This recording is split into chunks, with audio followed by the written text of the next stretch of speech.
Welcome to Threads of Truth, the podcast where real-life mysteries meet internet speculation. Today's story takes us to a quiet lake in Finland, where a night of teenage camping turned into one of Europe's most baffling unsolved crimes. For decades, a haunting question has echoed through the forest surrounding Lake Bodom, reverberating through courtrooms and online forums alike. How does someone survive a mass stabbing of their closest friends, and yet remain silent for decades, living under a perpetual cloud of suspicion? The eerie tone of isolation, the shocking brutality of the violence, and the lingering, almost unbearable doubt surrounding one of Finland's most infamous cold cases is palpable, pulling us into its chilling depths even now. It's true. The Lake Bodom murders aren't merely a historical footnote or, a faded news clipping.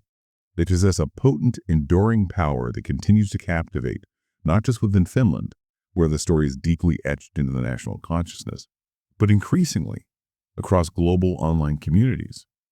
This case, with its tragic loss of young lives and the enigmatic presence of a sole survivor, truly exemplifies the magnetic pull of unresolved mysteries.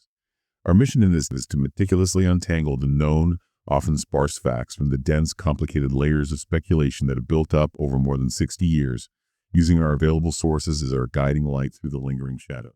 Okay, so let's journey back in time then. Let's go to the evening of June 5th, 1960. Imagine the scene.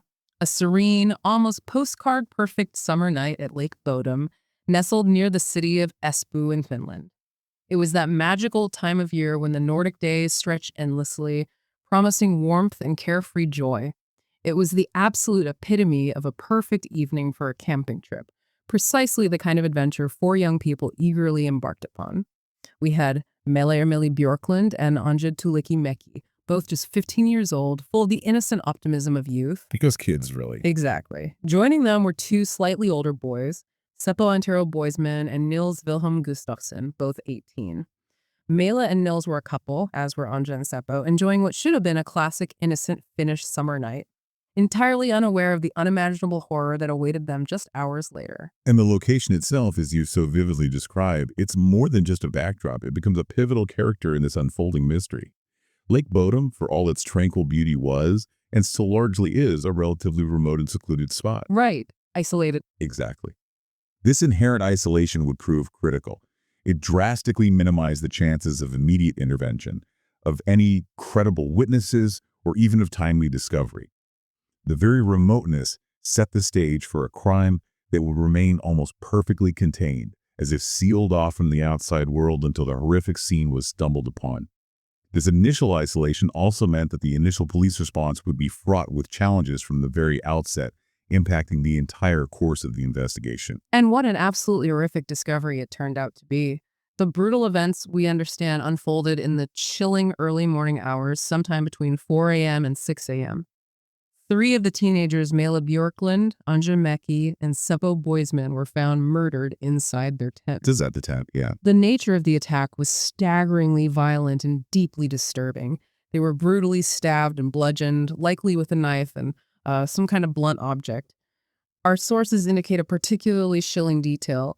The assailant attacked them primarily from outside the tent, striking through the very fabric of their shelter. Attacking through the tent. That's terrifying. It is. And Mele Björklund, Nils's girlfriend, tragically suffered the most severe injuries. She was found undressed from the waist down on top of the collapsed tent itself. This specific detail, as you can imagine, has always added a particularly disturbing, almost unspeakable layer to the crime, fueling many of the darkest theories over the years. Yeah, that detail about the attack coming from outside the tent is profoundly significant.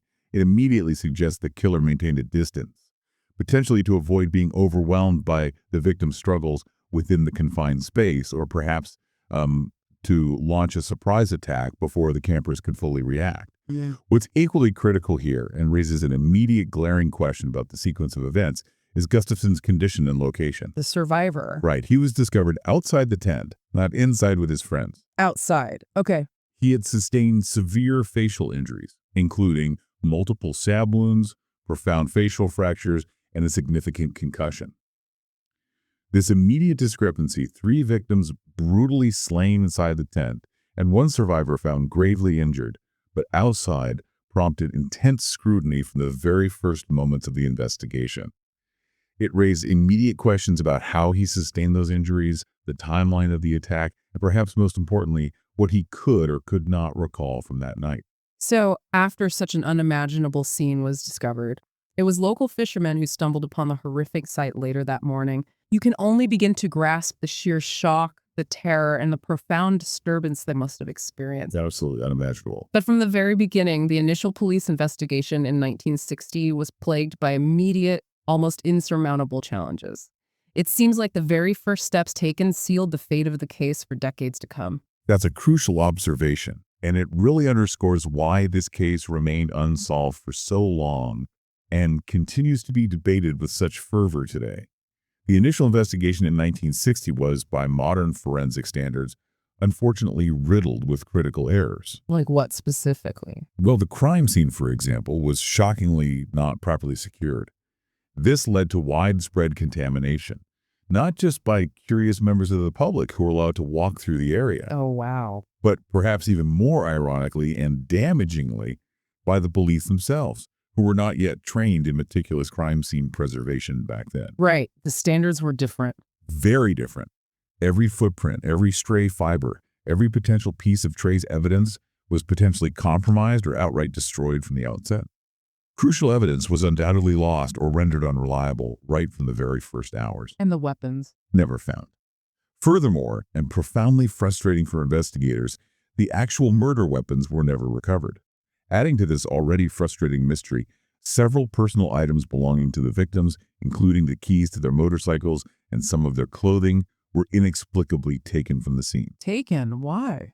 Well, these items were later found hidden some distance away, deliberately concealed by the perpetrator. This detail strongly points to a killer who not only fled the scene, but actively took steps to dispose of or hide evidence, making the search for definitive answers exponentially harder for decades. Okay, so an investigation starting with such fundamental foundational flaws.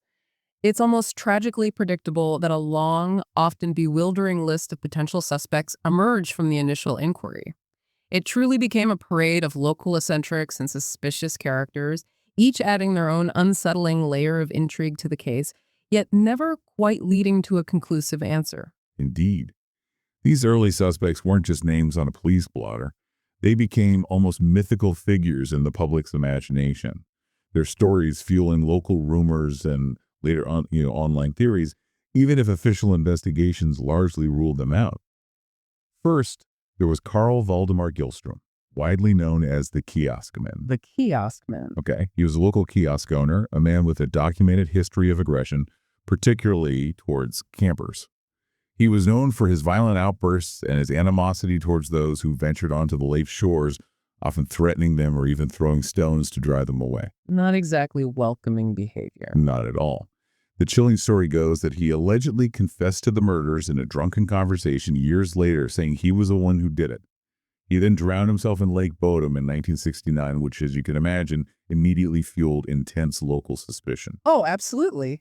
Guilt. That was the theory, that his drowning was a suicide driven by guilt. And while his wife later recanted his alibi, meaning she initially claimed he was with her that night, then changed her story. She changed her story. That's huge. It is. But there was never enough concrete physical evidence to directly connect him to the crime scene. Despite the eerie circumstances and his troubling history, the police found the evidence against him to be purely circumstantial, lacking the hard facts needed for a prosecution. So, a local character known for his animosity towards campers, a chilling drunken confession, followed by a mysterious drowning and a shifted alibi from his wife. That certainly reads like the perfect, albeit tragic, prime suspect in any murder mystery, even if the forensic evidence at the time didn't quite line up. But he wasn't the only intriguing, unsettling character linked to the case, was he? No, not at all. Then we encounter Hans Assmann, a German man who resided near the lake.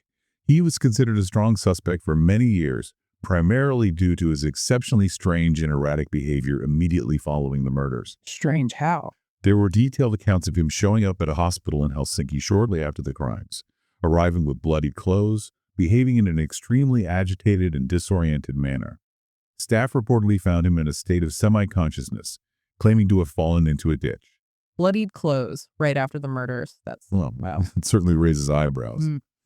Adding another layer of bizarre intrigue, there were even persistent, though unsubstantiated, claims that he was a KGB spy, referring, of course, to the Soviet intelligence agency given the Cold War era. A KGB spy? Seriously? Yeah, that's the story. This KGB spy angle, while undeniably captivating and certainly something that has fueled a great deal of later online theories and fictionalized accounts, ultimately did not hold up under official scrutiny. Police meticulously investigated him, but despite the colorful narrative and his odd behavior, the actual concrete evidence that could link him directly to the Bodom crime scene simply wasn't there. So, another dead end. He was eventually ruled out as a suspect, leaving another tantalizing yet ultimately inconclusive thread in the case. So, we're left with this harrowing cold case, horrific murders, a botched initial investigation, and a trail of intriguing but ultimately dead-end suspects. For over 40 long years, the Lake Bodom case went cold. Can you imagine that? 4 agonizing decades of unanswered questions, of families left without closure, of a community haunted by this terrible, brutal crime. It's an incredibly long time. But then dramatically, unexpectedly, in 2004, the case was reopened. For Finland, this must have been a truly monumental moment, a glimmer of profound hope that after all that time, answers might finally be found. It absolutely was. It sent shockwaves through the country, a dormant nightmare suddenly resurrected. The driving force behind the reopening was nothing short of revolutionary for cold cases. The emergence of new DNA analysis techniques and significantly more advanced bloodstain evidence analysis that simply did not exist in 1960. Technology catching up. Exactly. This highlights the incredible evolution of forensic science over those 4 decades.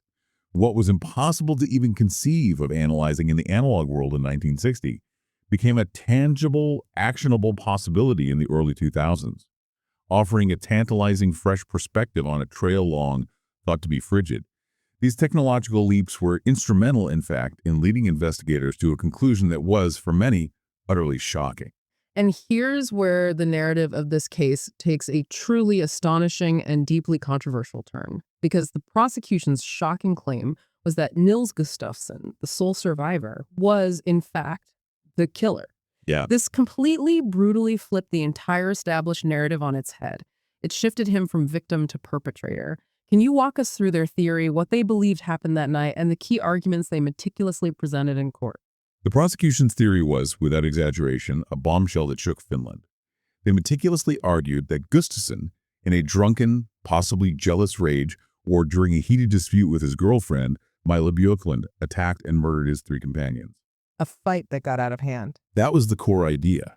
Their entire case hinged heavily on a reinterpretation of that newly available advanced blood stain evidence. They claimed that Gustafsson's own blood was conspicuously not found on his own shoes, while the blood of his deceased friends was present. His blood wasn't on his shoes. What did they make of that? In their interpretation, this implied that he was not injured during the initial chaotic phase of the attack, but rather was mobile and actively engaged in the assault. The implication was that he was not a mere victim in the same way his friends were. Okay. They also suggested that the extreme severity of Mila Björklund's injuries, his girlfriend, pointed strongly towards a personal, emotionally charged motive, suggesting a crime of passion. Crucially, they posited that he inflicted his own severe injuries, the stab wounds, the facial fractures, and the debilitating concussion, to meticulously stage the scene and appear as a victim. He injured himself that severely. That was their claim. A desperate and elaborate attempt to cover up his heinous crime and mislead investigators. It was a bold and chilling accusation requiring a significant leap in forensic interpretation and a complete reevaluation of Gustafsson's survivor story. So the prosecution's argument was that Gustafsson essentially brutally staged his own horrific injuries to divert suspicion, painting himself as a victim when he was actually the assailant.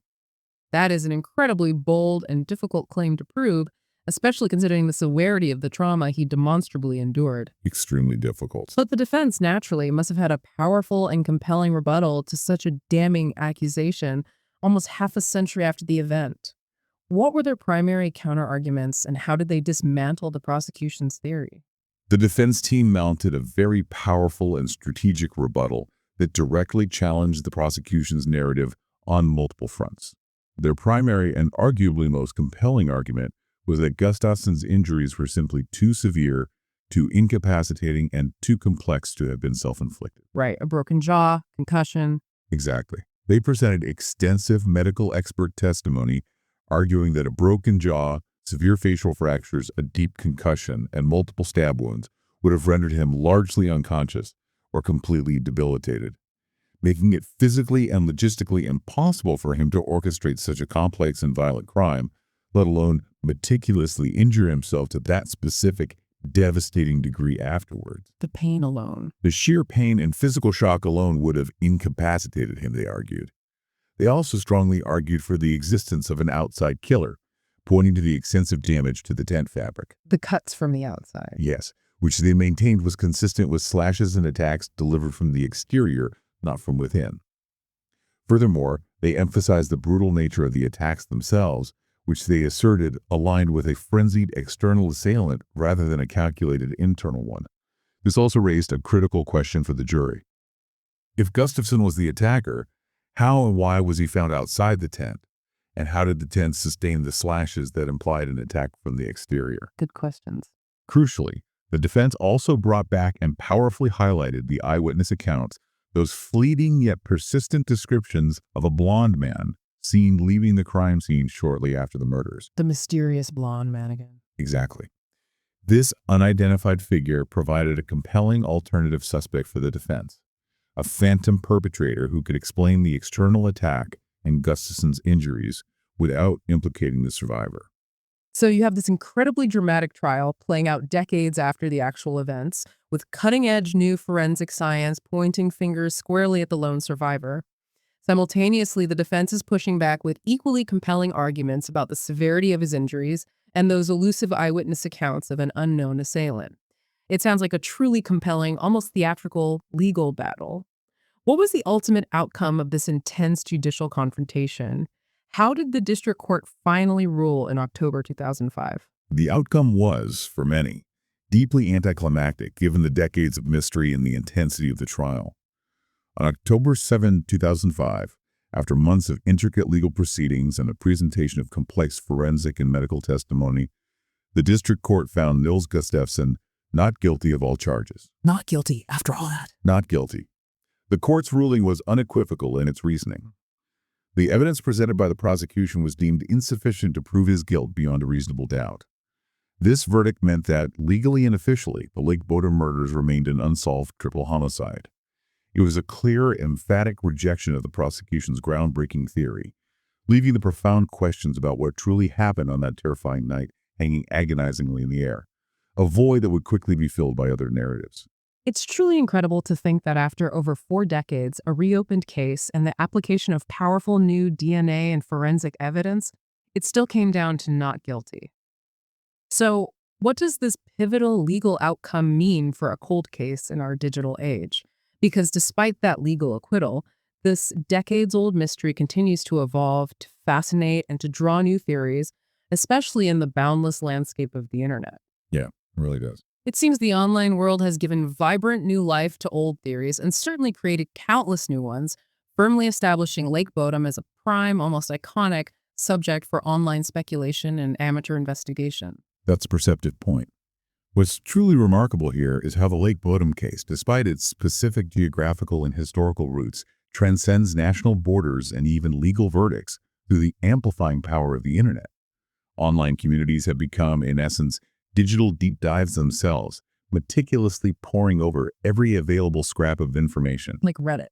Exactly. We see the Lake Bodom murders discussed with incredible frequency and passion on platforms like Reddit, particularly on dedicated communities known as subreddits, for example, unresolved mysteries and our true crime. Beyond static forums, countless YouTube creators and TikTokers have produced myriad analyses ranging from brief summaries to multi-part, hour-long deep dives, speculating on everything from Gustafsson's possible guilt to the existence of a meticulously planned third-party killer or even far-reaching, almost conspiratorial government links. Wow. This digital ecosystem doesn't seek closure as much as it seeks engagement, discussion, and the perpetual re-examination of facts. So let's delve into these online theories because despite Nils Gustafsson's legal acquittal, the survivor did it theory appears to remain consistently the most prominent and fiercely debated among online communities. Why is that? That's the big one online, yeah. What are the main points and perceived evidence that fuel this particular theory in the online space, even against a court verdict? It's a fascinating paradox. A legal acquittal doesn't necessarily translate into public or online exoneration. This survivor did it theory persists as one of the most popular online, and there are several reasons why it resonates. Proponents often focus on the perceived motive. They posit a jealous rage, possibly alcohol-fueled, after a dispute with his girlfriend, Mela Bjorklund. The crime of passion angle. Exactly.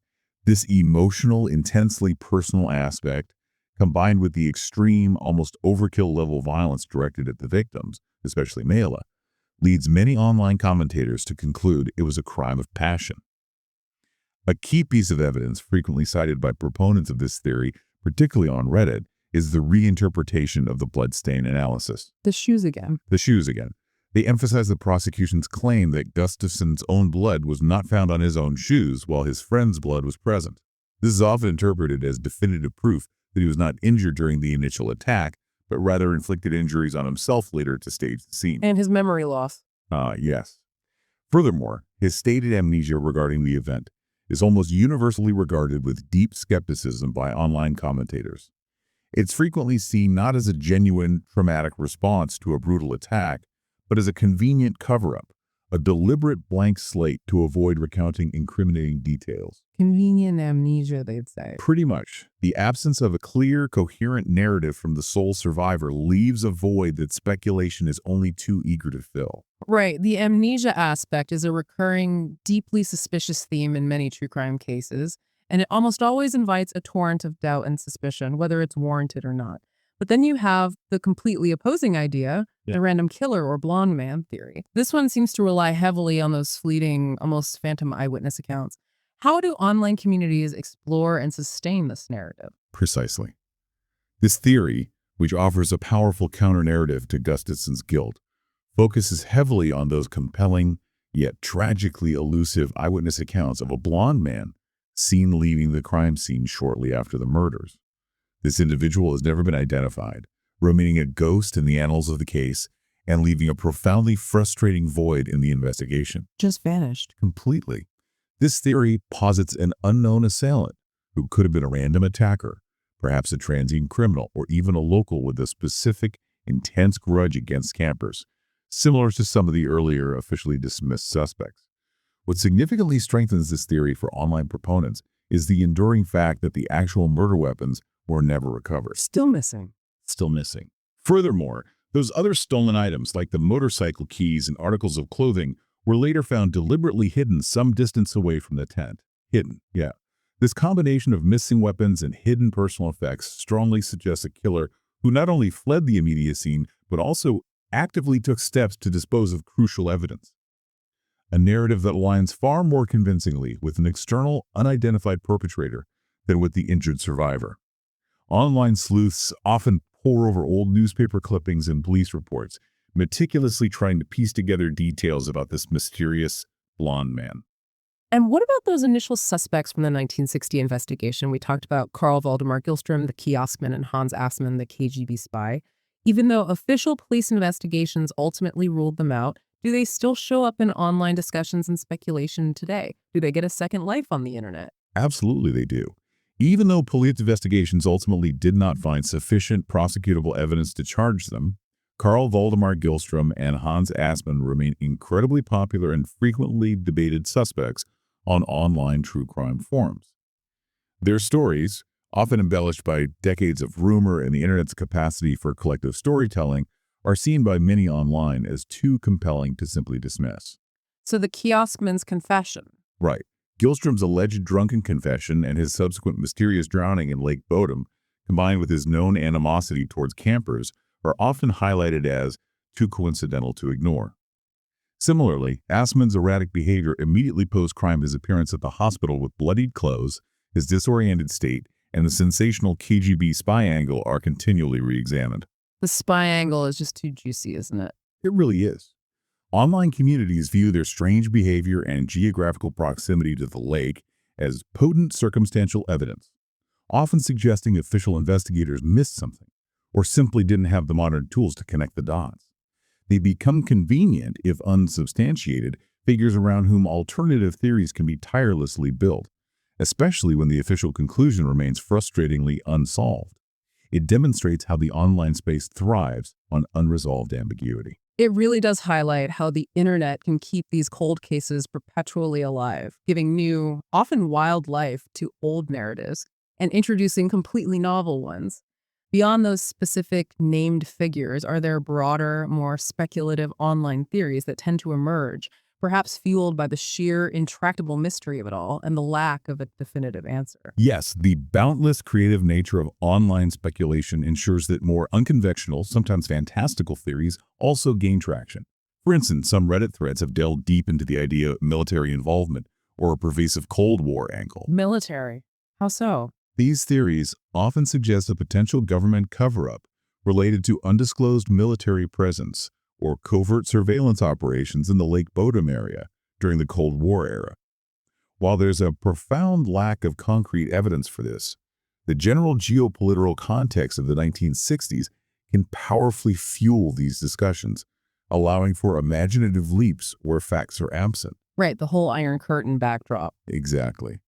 Then there's the more common and enduring speculation around a jealousy or love triangle among the teenagers themselves.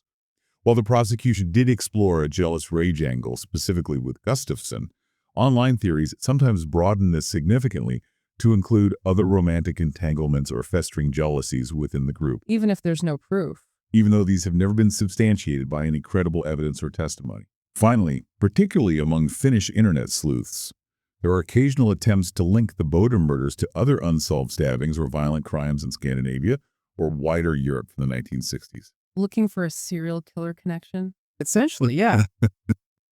This is often an attempt to seek broader patterns, to identify a potential wider serial killer presence, or to connect the Bodom case to a larger unknown criminal profile, driven by the profound desire for resolution and understanding where official investigations have failed.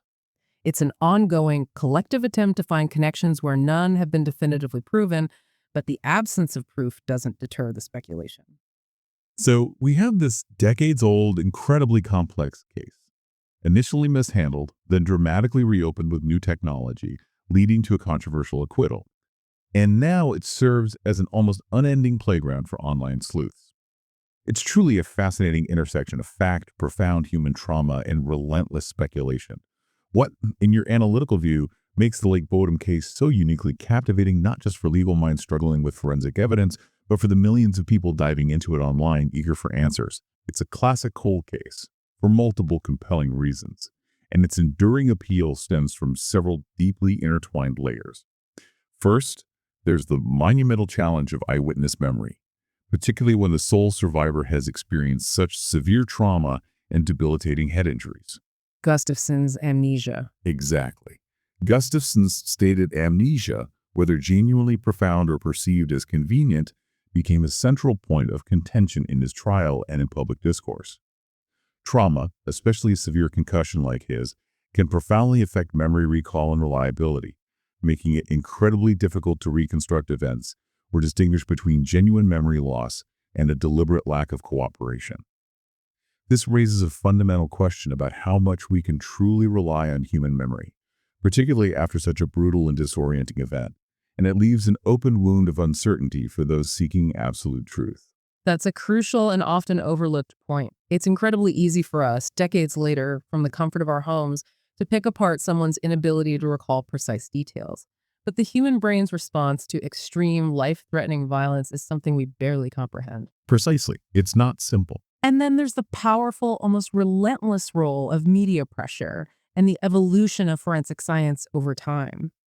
How did those twin forces shape the entire investigation, particularly leading up to Gustafson's dramatic arrest and trial in 2004? The media pressure surrounding the Lake Bodom murders has been intense and unrelenting since day one. The horrific nature of the crime and the sheer youth of the victims ensured that it became a national obsession, a constant presence in the news cycles of Finland. This pressure undoubtedly played a significant role in the persistent pursuit of answers.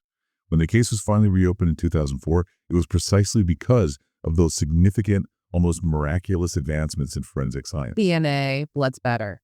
Particularly DNA analysis and far more sophisticated blood stain pattern analysis that simply didn't exist, let alone achieve widespread acceptance in 1960. These powerful new tools offered a tantalizing promise: the ability to perhaps finally solve the seemingly unsolvable. But this also begs an important question for reflection. Was the prosecution of Gustafson truly a meticulously guided pursuit of justice, driven solely by compelling, undeniable new evidence? Or something else? Or was it, at least in part, a desperate attempt to finally close a high-profile, deeply traumatic cold case that had haunted the nation for far too long, driven by the very media and public pressure it generated? The fact that the ultimate verdict was an acquittal suggests the evidence, while new, was still open to interpretation. And the online world has certainly amplified that pursuit, whether it's for justice, for closure, or just for raw, compelling answers. The global online obsession with this case is truly remarkable. It feels like every single detail, every fleeting theory is put under an almost obsessive magnifying glass, re-examined by millions of armchair detectives. It truly has. The Lake Bodom case has achieved a pervasive global online obsession, serving as a powerful, almost textbook example of collective amateur investigative efforts in the digital age. Platforms like YouTube host a staggering number of documentaries and analytical videos, ranging from brief, viral summaries to multi-part, exhaustively detailed deep dives. Reddit, as we discussed, boasts highly active, dedicated communities on unresolved mysteries and our true crime, where users meticulously create intricate theory maps, cross-reference old articles, and debate every nuance. TikTok, too, you mentioned. TikTok, too, contributes with short-form analyses and quick-hit discussions, bringing the case to a new generation. What's particularly striking is how iconic images, like the original 10 photographs and subsequent forensic reconstructions, are widely shared and analyzed online. Countless individuals meticulously pore over every pixel, every shadow, seeking hidden clues or validating their own theories. Trying to find the smoking gun. Exactly. This case is frequently compared to other famous unsolved mysteries with similar themes, like the Dyatlov Pass incident, for example, due to shared elements of isolation, inexplicable events, and strange forensic details, all of which intensely fuel internet engagement and the seemingly insatiable human desire for answers. It's a testament to the power of shared curiosity, even if it sometimes verges into unverified speculation. It's almost like a collective digital game of Clue, but with horrifying real lives and profound, enduring tragedy at its very core. So if we pull back and look at the whole sprawling picture, what are the core elements that grab people, refuse to let go, and ensure this case resonates so deeply across generations and cultures? There are several compelling factors that ensure this case continues to resonate so deeply, weaving itself into the fabric of both true crime lore and national identity. Firstly, there's the stark, almost poetic contrast between the remote, idyllic natural setting, a beautiful Finnish lakeside on a summer night, and the brutal, senseless, almost primal violence that shattered that peace. Paradise Lost. Absolutely. It's the profound violation of an innocent safe space. Secondly, the sheer youth of the victims, just teenagers enjoying what should have been a carefree summer night, makes the tragedy even more poignant, cutting short 4 promising lives with such brutal finality.